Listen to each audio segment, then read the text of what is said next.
mujje baliko mwena gye muwangalira kansubire muli bulungi olunaku lwolwaleero togeza n'ojjawo gundiyo don't change it making sure nti owuliriza ebintu bino paka we biggwayo wootabiwuliriza ne biggwayo wojja nombuuza ekibuuzo nyinza obutakuddamu eno information inkulu nnyo si nnungi giwa naye ngambe kangiwe ebiseera ebisinga abantu buli muntu gw'owulira agamba ngenda ku visit visa ngenda ku visit visa ku tourist visa simanyi zi conference simanyi ngenda kusoma siva ku student visa ngenda kangeze oba ku kintu kyonna nga kyegattisa ku visit n'owulira ekintu omuntu wagamba agenda kubulirayo aligenda tagenda kudda ekisooka kyenjagala omanye nti omuntu yenna ng'ogenda saba asylum nkiddamu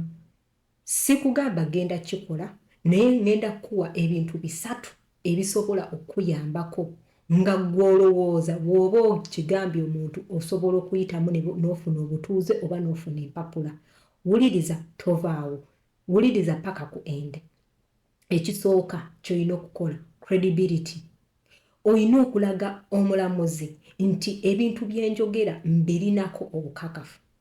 mbimanyi to the extent mbimanyi nnyo nsobola n'owonzukusa ekiro n'ongamba lwaki emboozi ye eri etya ngenda kugimanya ebiseera ebisinga abantu abasinga temumanyi emboozi zammwe omuntu omuwulira simanyi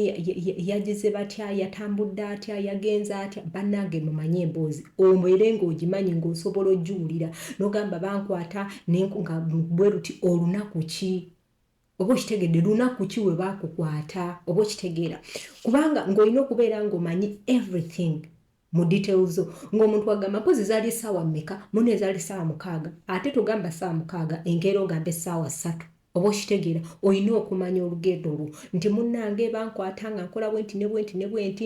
nali mmaliriza okola bwenti ne bwenti bakwata ssaawa mmeka zaali ssaawa 6 wali oyambadde otya nali nyambadde olugoye lwa green ne bbulu engatto ki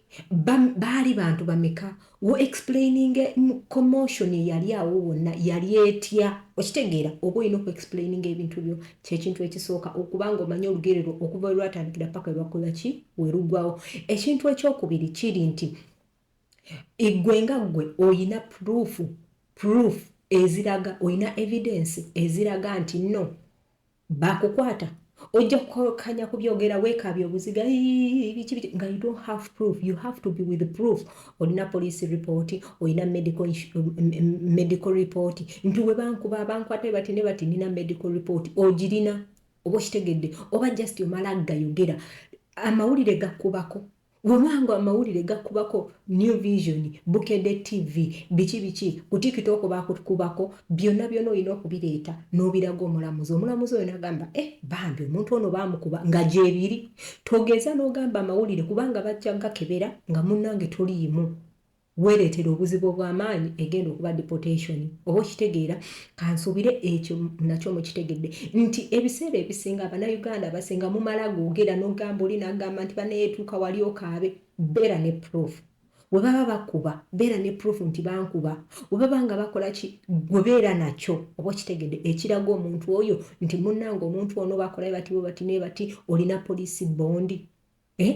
olina medical okuva ewa doctor bakubina ebintu bya nasa oba okitegedde biveeko ebintu bya nasa tobyogera nako tobitunuulira nako oba okitegeera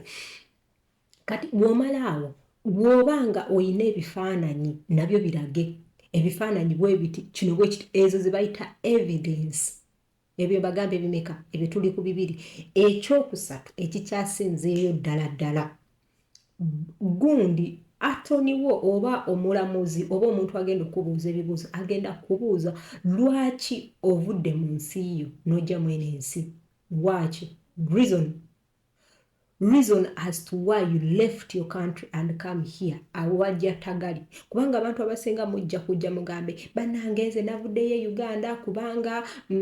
Museveni andi bubi Museveni bajja kukubuuza Bobi Wine nga gyali oba okitegeera olina okumanya reason oba okitegeera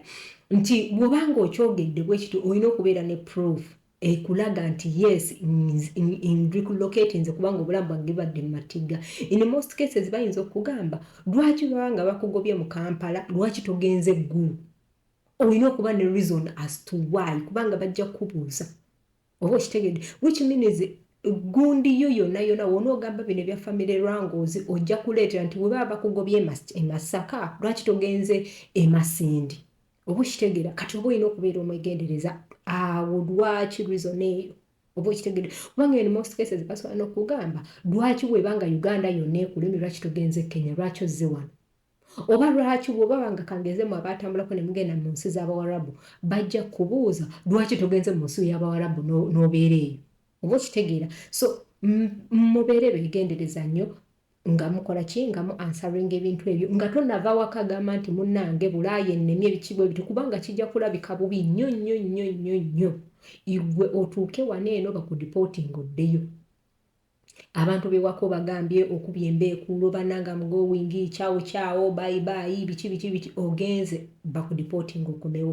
abantu abasinga bowulira nti ngenze ku visit visa ngenze ku conference ngenze ku biki bonna bagenda ne batadda reason being bagenda ne basaba obutuuze oba okitegeera kati gwe ebyo ebintu ebisatu gwe kennyini beera nga bikuli